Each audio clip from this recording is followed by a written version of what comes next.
Assalamualaikum. Kita bertemu lagi dalam sesi menyelesaikan masalah yang melibatkan rumus algebra.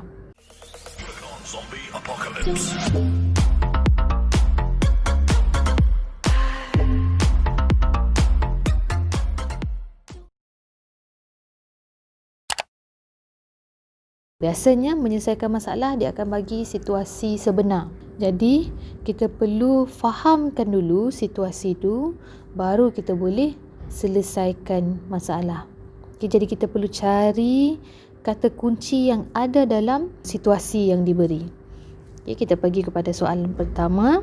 Seorang pengurus cawangan kedai makanan segera dibayar gaji 3 kali ganda berbanding dengan gaji pekerja sambilan X ringgit sehari.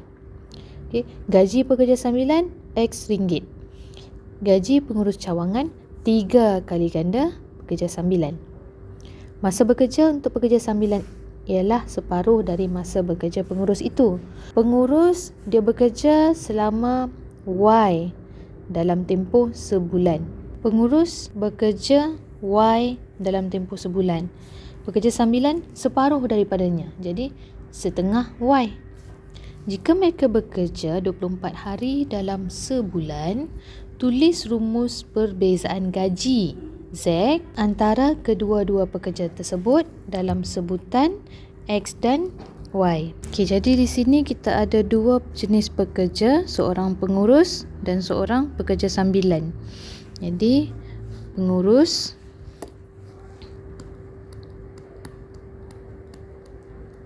dan pekerja sambilan. Okay. Gaji pekerja sambilan X ringgit, bermakna gaji pengurus 3X. Dan masa bekerja pengurus Y. Jadi pengurus Y, okay, ini masa masa pengurus Y, masa bekerja untuk pekerja sambilan ialah separuh. Jadi 1/2 Y ataupun Y per 2. Jadi untuk kita dapatkan gaji sebenar pengurus, kita perlu darabkan gaji pengurus dengan masa bekerja dia lah. Hasil darabnya 3X darab Y, 3XY. Untuk pekerja sambilan, X darab Y per 2. Dia akan jadi XY per 2.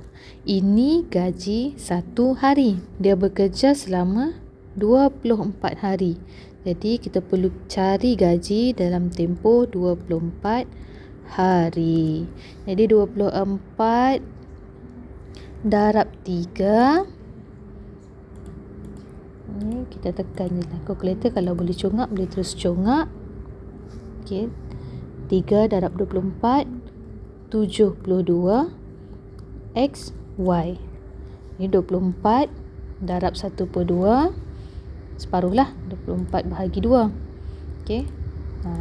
12 berapa? 12 X, Y. Dia minta perbezaan gaji. Dia dah bagi hurufnya adalah Z. Jadi kita wakilkan terus perbezaan Z. Okey, perbezaan antara kedua-dua pekerja tersebut. Jadi perbezaan antara pengurus dan pekerja sambilan. Kita tolakkanlah 72 XY tolak 12 XY. Kita akan dapat Z sama dengan 72 tolak 12, 60 XY. Soalan seterusnya, Julia mengambil masa 30 saat untuk berjalan sejauh 50 meter. Bantu Julia menulis rumus mengira tempoh perjalanan T dalam minit dari rumahnya ke sekolah yang berjarak S kilometer. Dalam soalan ni dia bagi masa dan jarak yang diambil. Kemudian dia minta satu rumus mengira masa. Okay, maksudnya masa ni kita tak tahu berapa. Itu yang kita nak cari. Apabila diberi jarak sekolahnya S kilometer. Apabila melibatkan perbandingan antara dua kuantiti, sebenarnya tajuk ini dia berkait dengan nisbah. Biasanya, soalan yang melibatkan nisbah, cikgu suka kaedah anak panah. Nilai yang kita nak cari, kita letak di sebelah kanan. Okay, sebelah kanan masa, jadi sebelah kiri jarak. Kita ambil nilai yang kita tahu dulu. 50 meter, 30 saat. Dia melalui jarak 50 meter dalam tempoh 30 saat. Okey, sebelum kita kira, kita tengok dulu adakah unitnya sama. Sekarang ni 50 meter, dia bagi jarak dari rumah ke sekolah dalam kilometer. Jadi, jarak asal yang dia bagi tu, kita tukarkan dulu kepada kilometer.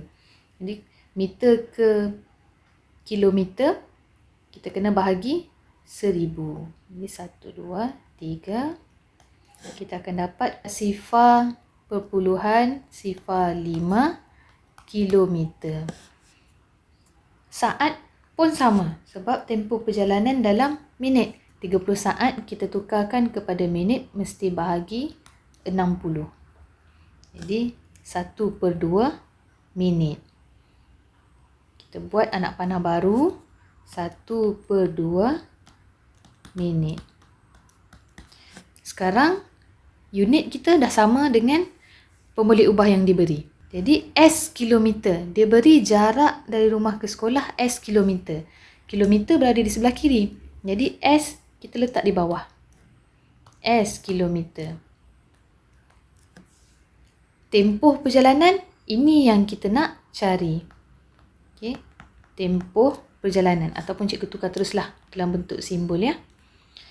Jadi T yang dia nak cari, kalau kamu guna cara yang cikgu guna ni, bila kita buat nisbah, yang kita tahu letak di sebelah kiri, yang kita tak tahu letak di sebelah kanan. Cara pengiraannya sentiasa sama. Kanan bahagi kiri, darab bawah. Okay. Kanan bahagi kiri, darab bawah. Jadi kanan 1/2 bahagi 0.05 darab S. Sudah tak muat. Darab S. Jadi 1/2 bahagi 0.05, kita tekan je kalkulator. 1/2 bahagi 0.05 sama dengan 10. Jadi jawapannya adalah T sama dengan 10S. Contohlah cikgu ubah soalan ni, cikgu bagi terbalik. Cikgu guna nilai yang sama, 30 saat dan 50 meter. Bantu Julia menulis rumus mengira jarak S kilometer dari rumahnya ke sekolah dengan tempoh perjalanan T minit. Kedudukan ni berubah. Yang tadi rumus mengira tempoh. Sekarang rumus mengira jarak. Jadi sekarang jarak yang kita tak tahu. So kita letak jarak di sebelah kanan. Cikgu guna nilai yang sama ya. Jadi jarak di sebelah kanan kita terbalikkan je lah. 1/2 minit. Dia gunakan untuk bergerak sejauh 0.05 kilometer. Dia bagi masa T minit, dia nak tahu berapa jarak dari rumahnya ke sekolah. Masih lagi kaedah yang sama. Jarak dia bagi simbol S. Jadi kita gunakan huruf yang dia bagi. Cara pengiraan masih sama. Kanan bahagi kiri, darab bawah. Jadi 0.05 bahagi 1/2 darab T. T nilainya S sama dengan, tekan kalkulator, 0.05 bahagi 1/2 sama dengan 0.1. Jawapannya 0.1. Jangan tinggal T. S. Boleh nampak beza kan? Kita teruskan dengan soalan ketiga. yang melibatkan luas trapezium. Jadi kita kena tulis dulu apa rumus luas trapezium. Luas trapezium sama juga dengan 1/2 darab dengan hasil tambah sisi yang selari A tambah B darab dengan tinggi. Jadi kita kena kenal pasti dulu di mana sisi selari kita. Okey, sisi selari kita A dan B adalah X dan 2Y. Tinggi 4 cm. Jadi ini kita punya tinggi. Okay, kita belum lagi baca soalan. Luas trapezium di bawah ialah 36 cm persegi. Jadi luas kita dah tahu 36 cm persegi. Jika X tambah Y sama dengan 13, hitung nilai X dan Y. Jadi dia bagi tahu sini X tambah Y sama dengan 13. Kita simpan dulu. Jadi menggunakan rumus luas, kita gantikan luas sama dengan 36.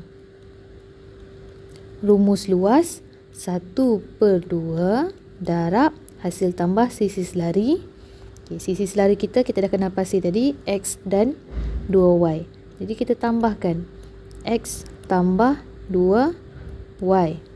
Kita darabkan dengan tinggi. Tinggi kita 4. Terpermudahkan kalau kita nak guna kalkulator 570 ms, pastikan persamaan kita tu segaris. Yang mana kita boleh selesai, kita selesaikan dulu. Okay, jadi 1/2 darab X tambah 2Y, kita tak boleh selesai. Tapi kalau darab dengan 4, kita boleh selesai. 2 habis, jadi tinggal 1. 4 tinggal 2. Kita akan dapat 36 sama dengan 2 darab X tambah 2Y. Ini yang tinggalkan, jadi 2 darab X, 2 darab 2Y. Kita darab masuk. Kita akan dapat 2X tambah 4Y. Adakah X tambah Y sama dengan 13? Tak ada kan? Bermakna kita perlu guna persamaan linear serentak. Jadi ini akan jadi persamaan pertama kita. Persamaan kedua, kalau kita balikkan tak apa 13 sama dengan X tambah Y. Ini persamaan kedua kita. Kita boleh terus kira guna kalkulator. Caranya tekan mod, pilih sampai kita jumpa EQN, ambil nombor 1. Unknown. Unknown kita punya pemboleh ubah ada 2. Jadi kita pilih 2. Dia tanya nilai A1. Untuk pengetahuan anda semua, inilah A kita. Y sebagai B. C adalah nilai persamaan kita, C. A1 bermakna nilai A pada persamaan pertama. Jadi ini positif 2. Jadi kita masukkan 2. B nilai pada Y 4. Kita masukkan 4, tekan sama dengan lagi. C, nilai pada sini tak perlu kita pindah sebelah jadikan dia kosong. Tak perlu. Sebab dalam kalkulator bentuk asas dia AX tambah BY sama dengan C. Jadi kita terus masukkan 36. A2 maksudnya nilai pada persamaan kedua. Perkali X pada persamaan kedua. Tak ada apa-apa nombor cikgu. Maksudnya nilai dia 1. Sama juga dengan Y. Nilai B nya pun 1. Kita tekan lagi sama dengan C 13. Jadi kita masukkan 13. Tekan sama dengan. Dia akan kira siap-siap dekat kita. Kita akan dapat jawapan X sama dengan 8. Kita tekan sama dengan lagi sekali. Y sama dengan 5. Sekarang cikgu tunjukkan macam mana untuk kira penyelesaian persamaan linear serentak menggunakan kalkulator 570 ES. Kita tekan mod, pilih 5 EQN. Sini kalau kita lupa pun kalkulator akan tunjukkan untuk kita. Persamaan dia AX tambah BY sama dengan C. Sama bentuk armnya dengan kalkulator 570 MS. Cuma dalam kalkulator 570ES kita boleh refresh balik kalau kita terlupa. Okay, jadi tekan 1. Kenapa bukan 2? Sebab 2 ni ada huruf Z. Ini untuk persamaan linear serentak yang melibatkan 3 pemboleh ubah. Okay, jadi pilih nombor yang betul ya. 1 di sini masukkan nilai A, B, C untuk persamaan pertama, 2 untuk persamaan kedua. Jadi A persamaan pertama 2 sama dengan B 4, C 36. Persamaan kedua 1, 1, 13. Tekan sama dengan. Kita akan dapat jawapan yang sama. X sama dengan 8, Y sama dengan 5. Jadi itu sahaja perkongsian cikgu yang melibatkan tajuk rumus algebra. Jumpa lagi. Assalamualaikum. Bye.